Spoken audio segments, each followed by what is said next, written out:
ఇజ్రాయెల్‌లో భూకంపం వచ్చింది.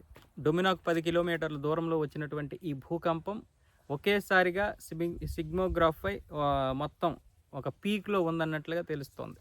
4.2 రిక్టర్ స్కేల్‌పై అయితే నమోదైంది. ఇది అంచెలంచెలుగా రాలేదు. మామూలుగా భూకంపం వస్తే మొదట తక్కువలో మొదలయ్యి ఆ తర్వాత అలా పీక్ పెరుగుతా ఉంటది. తగ్గి తగ్గి పెరుగుతుంటది. అలా 4.2 వచ్చేసరికి కొంత సమయం పడుతుంది. కానీ ఇది పీక్‌లో ఒకేసారి వచ్చింది అని అయితే చెబుతున్నారు. ఒకేసారి వస్తే అణు కేంద్రాలు ఎక్కడైనా అణు పరీక్షలు జరిగితేనే ఇలాంటి భూకంపాలు వస్తాయి. ఒకవేళ అణు పరీక్షలు జరిగితే వచ్చేటటువంటి అవకాశం కూడా ఉంది.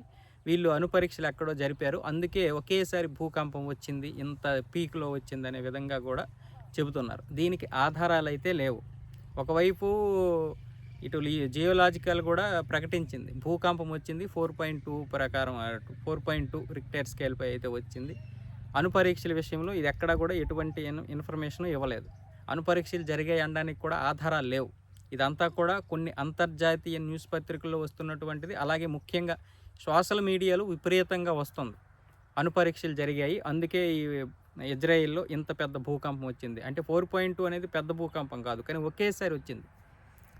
సిగ్మోగ్రాఫ్‌పై ఒకేసారిగా రిక్టర్ స్కేల్‌పై 4.2 నమోదైందన్న విధంగా వీళ్ళు చెబుతున్నారు. దీనికి ఆధారాలు అయితే లేవు. మరి ఒకవేళ చేసినా చేయొచ్చు. ఇరాను, ఇజ్రాయెల్ మొన్న 12 రోజులు చేసినటువంటి యుద్ధంలో ఒకవేళ ఇరాన్ దగ్గర అణ్వాయుధాలు తీసుకొని వెళ్ళిపోయినా వెళ్ళొచ్చు. లేదా ఇరాన్ దగ్గర ఉన్నటువంటి అణ్వాయుధాలు ఇరాన్ దగ్గరే ఉండొచ్చు. ఇప్పుడు ఒకవేళ ఏదైనా సరే అమెరికా, ఇరాన్ మధ్య జరుగుతున్నటువంటి ఉద్రిక్తతల నేపథ్యంలో ఒకవేళ ఏదైనా పరీక్షలు చేసినా చేయొచ్చు. దీనికి చేయలేదు అని చెప్పలేము, చేసిందని చెప్పలేము. ఎటువంటి ఆధారాలు లేవు. కానీ ఇజ్రాయెల్ అంత తక్కువ అంచనా వేయడానికి కూడా అంత అంచనాకు దొరికేటటువంటి దేశం కాదది.